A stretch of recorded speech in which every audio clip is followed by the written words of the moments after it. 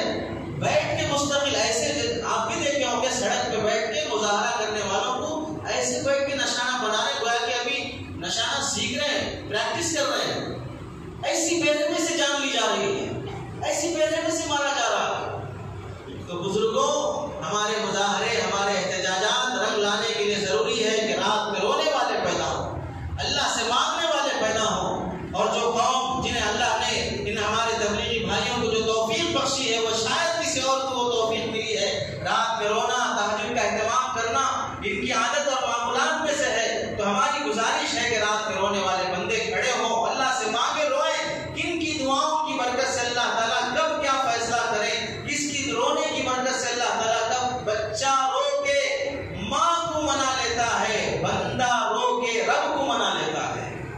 ہمیں رونے کی، ہم پہ رونے والے کم ہو گئے، ہنسانے والے زیادہ ہو گئے، ہنسنے کے پروگرام، ہنسنے کے، دیکھو ایک ویڈیو آئے گا ہنسنے کا، کپل شرما کا آ جائے، 2 گھنٹے میں کروڑوں لوگ دیکھ لیتے ہیں۔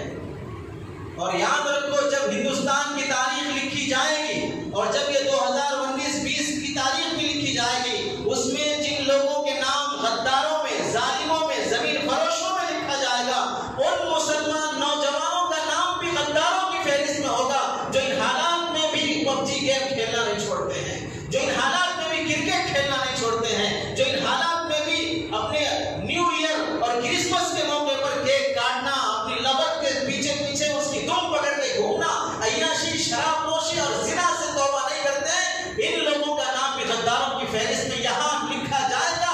اگر نہیں لکھا جائے تو اللہ کی نظر میں وہ ظالم کھڑا کر جائے گا۔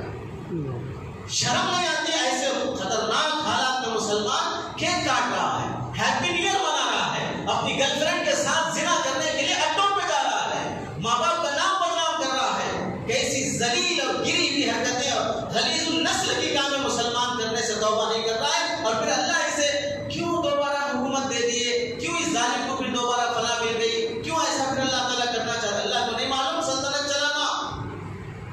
تو زانی اور شرابی سکھائے گا، تو گندی حرکتوں میں پڑا ہوا اللہ کو بتائے گا کہ اللہ کس کو کرسی دینا ہے، کس کو نہیں دینا ہے۔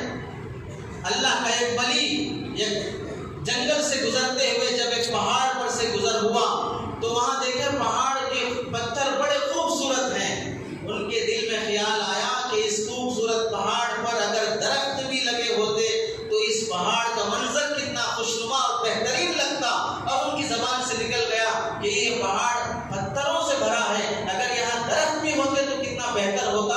اللہ کی طرف سے الہام ہوا، تو مجھے بتائے گا کہ پہاڑ کیسے بنانا ہے، کہاں درخت ہونا ہے، کہاں نہیں ہونا ہے، تو مجھے بتائے گا۔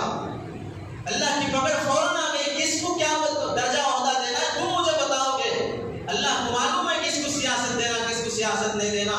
ہم اپنے گناہوں سے توبہ کرنے تیار ہیں، گھنٹوں ہوٹلوں پہ، سڑکوں پہ بیٹھ کے گیم کھیلنے میں لگے ہیں، اس پہ پھر جوا کھیلا جا رہا ہے، اس پہ پھر حرام کی اپنی گاڑیاں، موبائل، ماں باپ کا محنت کی کمائی کا پیسہ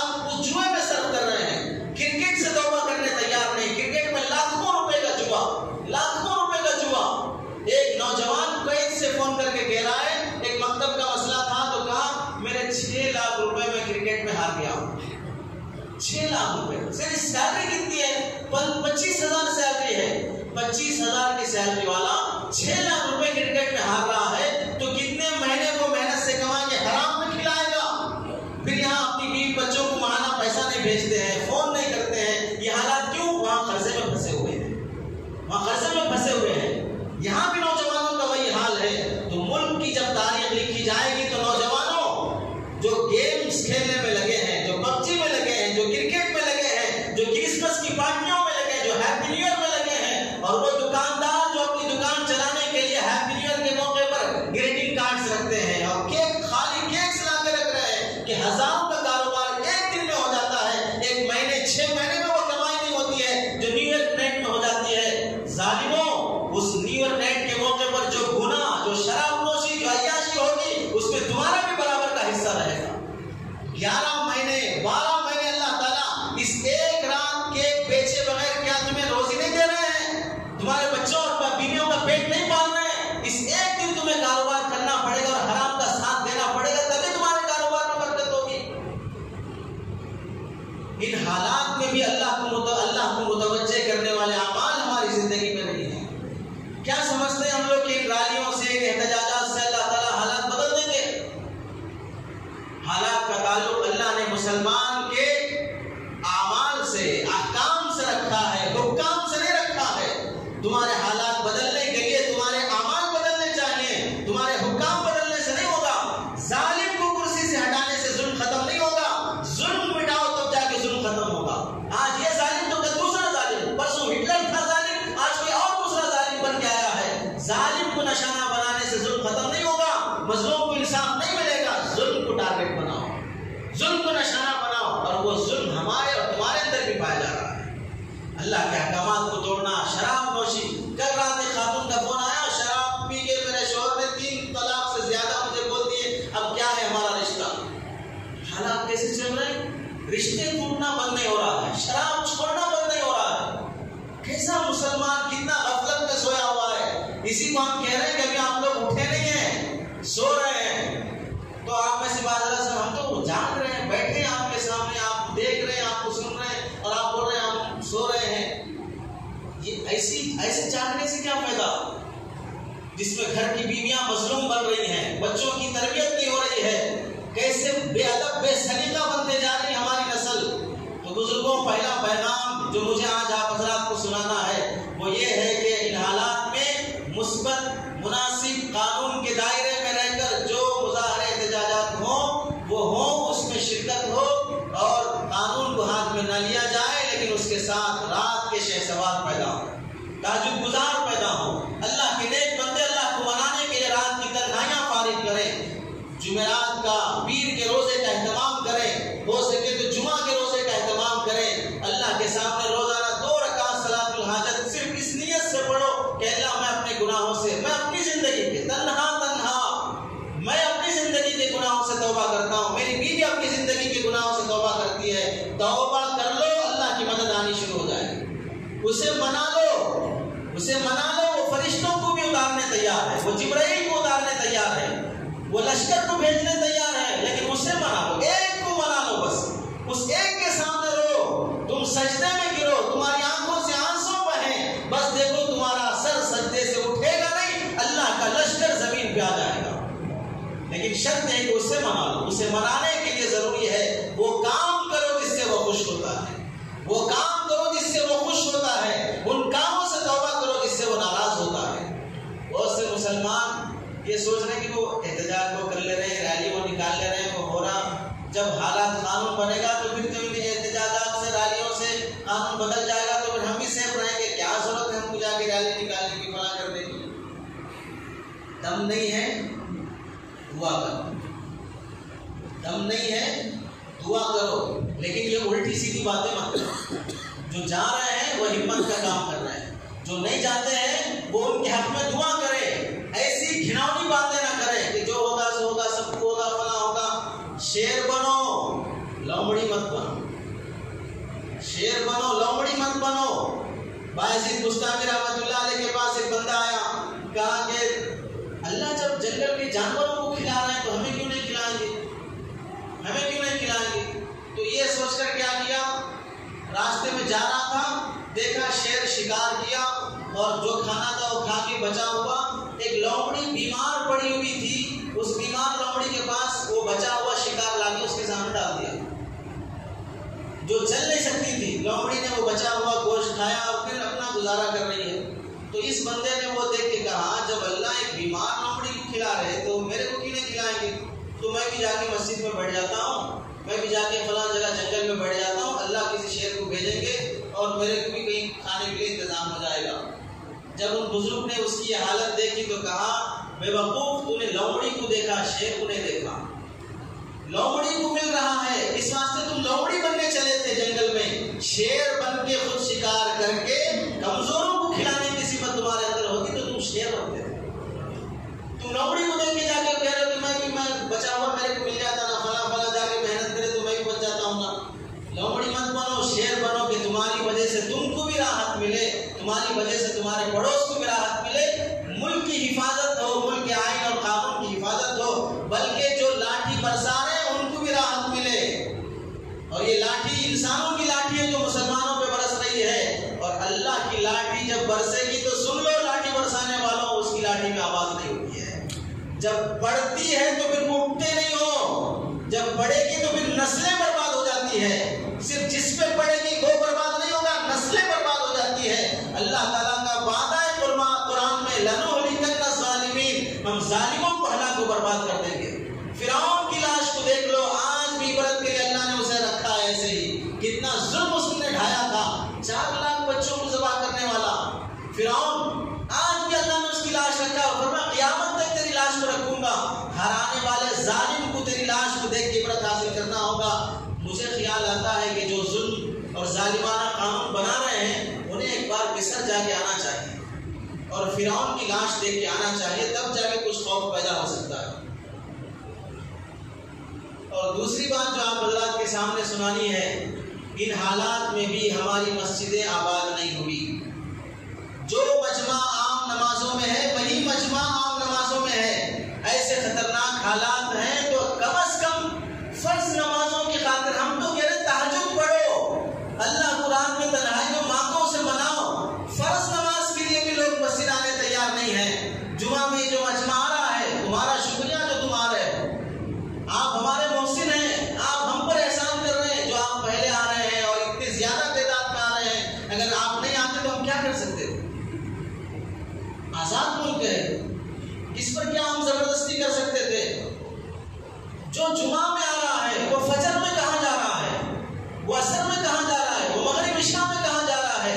اللہ کے بندو، نماز میں اللہ نے وہ جادو رکھا ہے، وہ پاور رکھا ہے۔ آسمان کا سورج کل غروب ہو گیا 3 گھنٹوں کے لیے، اللہ کے نبی نے فرمایا سورج گرہن کی نماز پڑھو، نماز دھرتی پر ہوگی، اثر آسمانوں میں پڑے گا۔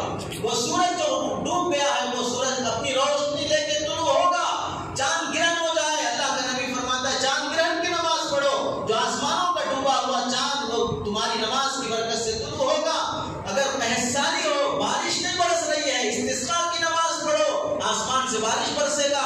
سفر میں جانا ہو، 2 گانا سلام السفر پڑھو۔ جو پریشانی ہے اللہ کے نبی نے نماز نماز نماز سکھائی، عمل سے کر کے دکھایا۔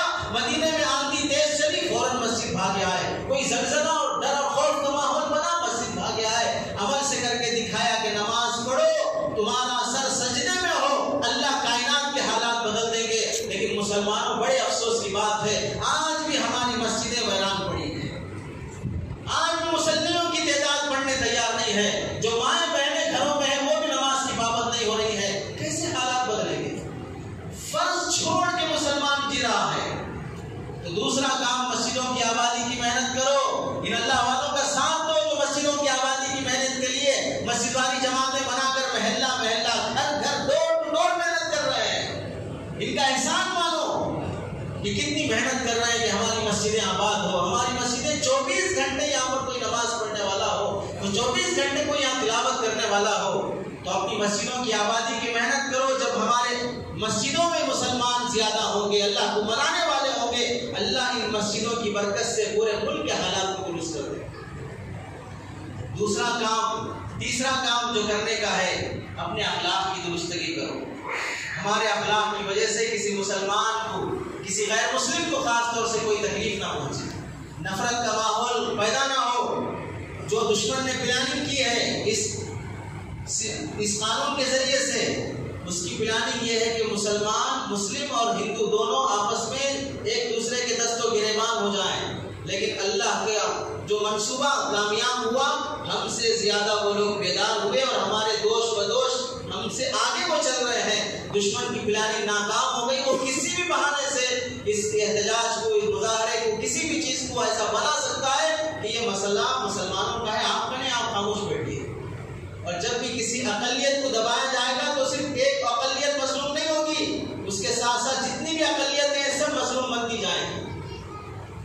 اردو میڈیم میں ہم ایک کتاب میں پڑھے تھے 4 بیلوں کا قصہ، آپ بھی پڑھے ہوں گے۔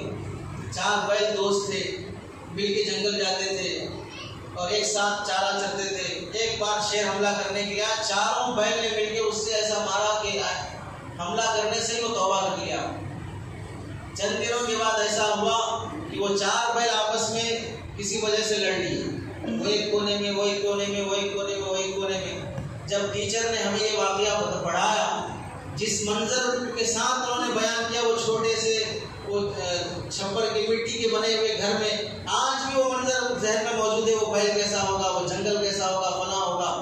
وہ 4 بیل جب آپس میں لڑ کے 4 دونوں میں ہو گئے اور چرنے کے لیے الگ الگ جگہ پر گئے، شیر نے دیکھا کہ سب الگ الگ ہیں، کوئی کسی کی مدد کرنے والا نہیں ہے۔ ایک بیل پہ حملہ کیا، تینوں بیل دیکھتے رہے کہ ہمارے بیل پہ حملہ ہو رہا ہے، لیکن یہ سوچے میرے پہ تو نہیں ہو رہا، مجھے تو نہیں ہو رہا ہے۔ اس کے بعد چند دنوں کے بعد پھر آیا اور تیسرے بیل پہ حملہ کیا، اس سے ہمارے جو دونوں بیل دیکھ رہے ہیں۔ اگر اس طرح ہوتے ہوتے چاروں بیل چلے گئے، اس واقعے کو پڑھنے یا سننے کے بعد بھی، اقلیتوں کے ساتھ ظلم ہوتا ہوا دیکھنے کے بعد بھی دوسری اقلیتیں سمجھ رہی ہے مجھ پر تو نہیں آ رہا ہے، تو سمجھ لے وہ اس بیل سے بھی گرا ہوا ہے۔ ان بیلوں کو اگر سمجھ میں نہیں آیا تو نہیں سمجھ میں آیا کیونکہ وہ بیل تھے۔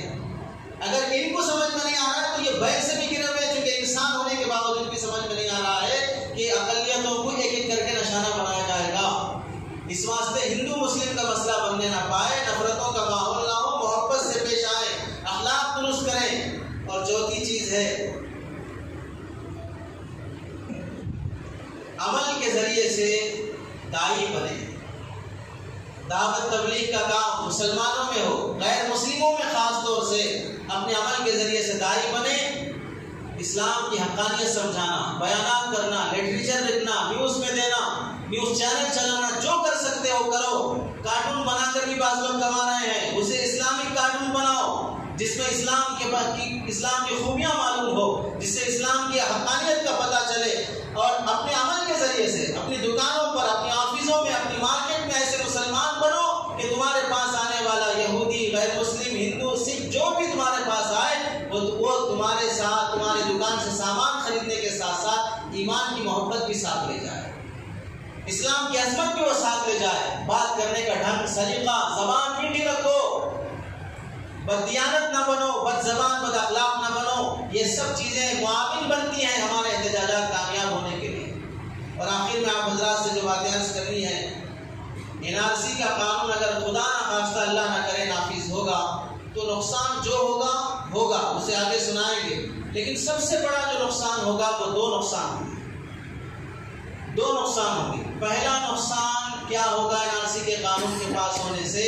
اسے تاریخ کی روشنی میں سن لیں، ہندوروس، برازیل، ارجنٹائن، ایران، یونان، دنیا کے بڑے بڑے ملکوں میں جب عیسائیوں نے حملہ کیا تو وہاں کے مسلمان جب انہیں عیسائی مار کر ملک سے نکال رہے تھے تو اپنے ملک میں رہنے کی خاطر، شہریت بچانے کی خاطر اس میں 80% مسلمان عیسائی بن گئے۔ 80% مسلمان عیسائی بن گئے۔ یہ جو کارگزاریوں میں سنتے ہیں کہ ہم فلاں ملک میں گئے، ان کے باپ دادا عرب سے آئے تھے لیکن یہ سب عیسائی بنے ہوئے ہیں۔ جب حالات بدلے، ظالم بادشاہوں کا تسلط ہوا تو اب مجھے ملک سے چھوڑ کے جانا پڑے گا، اگر یہاں رہنا ہے تو پھر ہندو بن کے رہو، تو سب سے بڑا خطرہ جو ہوگا ایمان خطرے میں پڑ جائے گا۔ ہماری نسلیں جو اللہ کے سامنے سر جھکاتی ہیں وہ مورتیوں کے سامنے سجدہ کرنے والی ہو جائیں گی۔ ہماری وہ نسلیں جو جنت و جہنم کا تصور رکھ کے جیتی ہیں، مرنے کے بعد اللہ کے سامنے حاضری کا عقیدہ رکھ کے جیتی ہیں وہ نسلیں یہ سب بھول جائیں گی اور پوجا کر کے گائے کا پیشاب پینے کو وہ سمجھے گی کہ وہ زمزم پی رہی ہے۔ اس واسطے بزرگوں NRC کا جو سب سے بڑا نقصان ہوگا کہ وہ ہماری نسلوں سے ایمان چھین جائے گا۔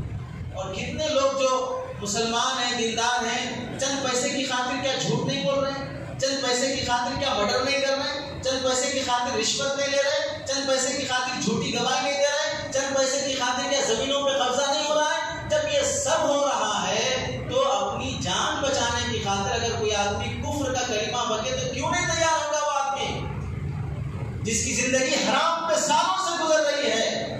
وہ نسلوں کو برباد کر جائے گا اگر NRC کا قانون پاس ہوگا۔ یہ سب سے بڑا نقصان ہے۔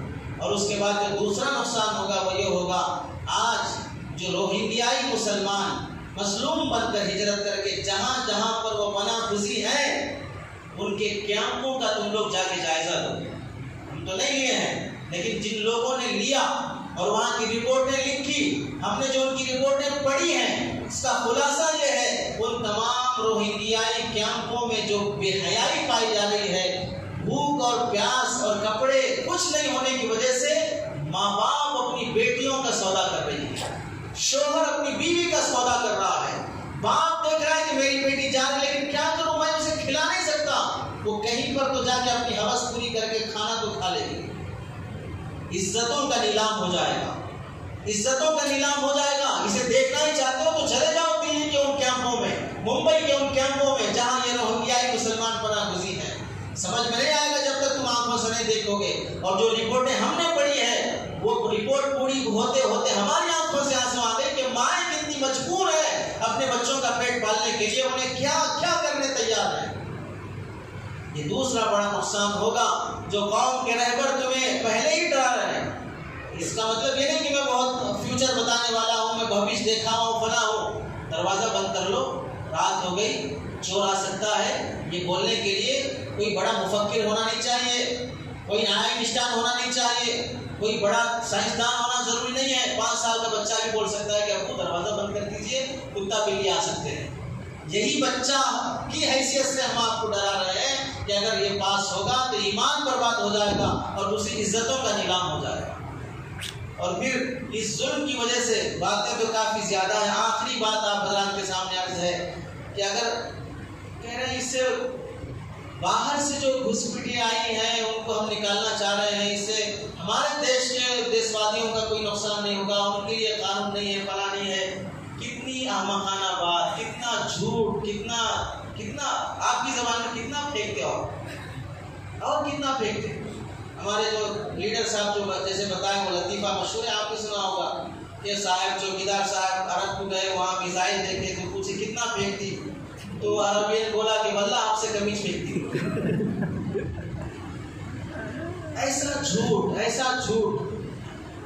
خود جو غیر مسلم حضرات جو رپورٹیں لکھیں گے وہ یہاں ملک کے رہنے والوں کو جو نقصان پہنچے گا، مسلمانوں کا نہیں، یہاں سب لوگوں کو جو نقصان پہنچے گا، خلاصہ اس کا ایک دیکھ لیجیے، یہاں اس ہندوستان میں 30 کروڑ لوگوں کے پاس زمینی کاغذات نہیں ہیں۔ 30 کروڑ لوگوں کے پاس زمینی کاغذات نہیں ہیں۔ یہ جو بیان ہے ارون جیٹلی کا ہے اور بہت تحقیق سے لکھا ہوا، اور اس کا مقام تو آپ حضرات زیادہ جانتے ہیں، وہ اپنے شعبے میں کیسا رہا، باقی دوسرے کاموں میں تو سب جانتے ہیں۔ 30 کروڑ لوگوں کے پاس زمینی کاغذات نہیں ہیں، اور NRC میں جو چیز آئی ہے کہ اس میں زمینی کاغذات بھی دکھانا پڑے گا، تو یہ طے ہے کہ 30 کروڑ لوگوں کے پاس نہیں ہے۔ 170 لاکھ لوگ بے گھر ہیں جو یا تو فٹ پاتھ پہ سو رہے ہیں، درختوں کے نیچے سو رہے ہیں اور کہیں سڑکوں پہ سو رہے ہیں۔ اس طرح 170 لاکھ جن کے کرائے کے بھی مکانات نہیں ہیں، جو فٹ پاتھ پہ زندگی گزار رہے ہیں پورے ملک میں۔ اور پھر یہ رپورٹ سرکاری ادارے کی ہے، NSSO کی۔ اور پھر فٹ پاتھ کی تو ایسے لوگوں سے جب ہم کاغذات پوچھیں گے بھائی تم فلاں ہو تو کیا یہ فٹ پاتھ کے کاغذات لا کے دیں گے کہ ہم اتنے سالوں سے فٹ پاتھ پہ سو رہے ہیں۔ اور پھر 15 کروڑ لوگ ہندوستان میں خانہ بدوش ہیں، 15 کروڑ لوگ خانہ بدوش۔ آج یہاں پر گھر ان کا، 1 مہینے کے بعد وہاں گھر ان کا، کوئی ان کا ٹھکانہ نہیں ہے۔ ایسے 15 کروڑ لوگ ہیں۔ تو ان سے جب کاغذات پوچھے جائیں گے تو ان کے پاس گزارے کا سامان کیا ہے؟ عام طور سے ان کے پاس یا تو بکریاں ہوتی ہیں یا تو دوسرے پرندے چرند ہوتے ہیں جسے وہ چرا کر اس کا دودھ پیتے ہیں اور کچھ کام نوکری کر کے وہ کچھ کما کے کھا لیتے ہیں. تو ان سے اگر کاغذات پوچھیں گے تو کیا یہ بکریوں کے ڈی این اے نکال کے دیں گے کہ ہمارے باپ دادا کی بکریاں ہیں، یہ جو 1971 سے بکریوں کی نسل چلتی آ رہی ہے، یہ اسی کی بکریاں ہیں جو ہم اتنے سالوں سے پال رہے ہیں. اور ایسے ہی 1971 سے پہلے ہندوستان میں 8 کروڑ سے زیادہ آدیواسی ہیں جن کے تو کوئی ڈاکومنٹس نہیں ہوتے ہیں، 8 کروڑ سے زائد.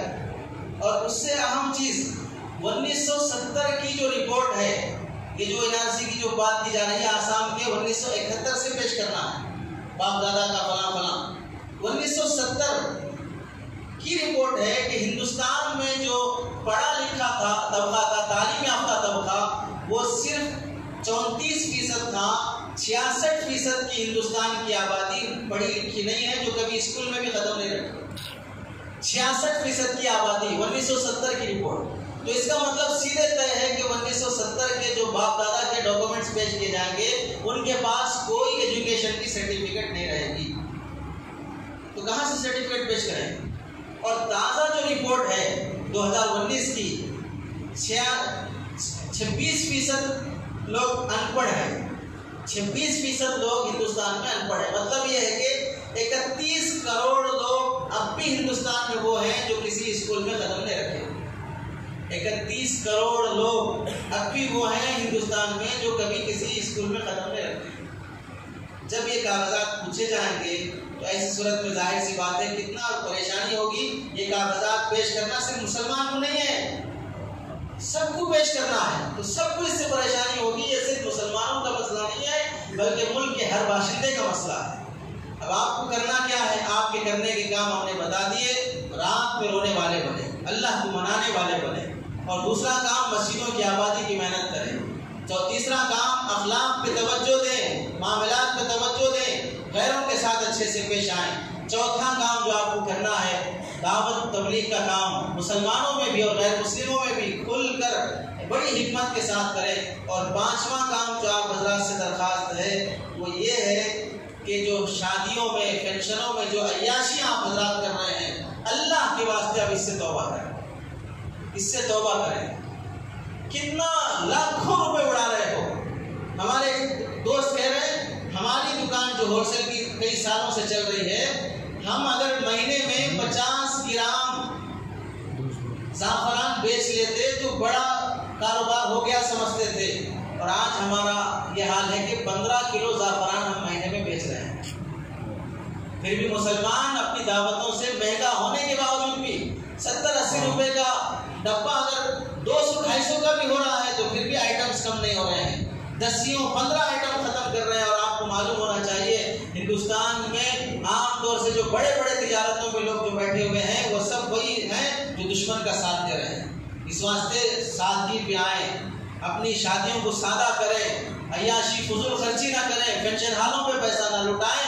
اللہ تعالیٰ سے دعا ہے کہ سنی باتوں پر عمل کی توفیق نصیب فرمائے. وآخر دعوانا الحمدللہ رب العالمین.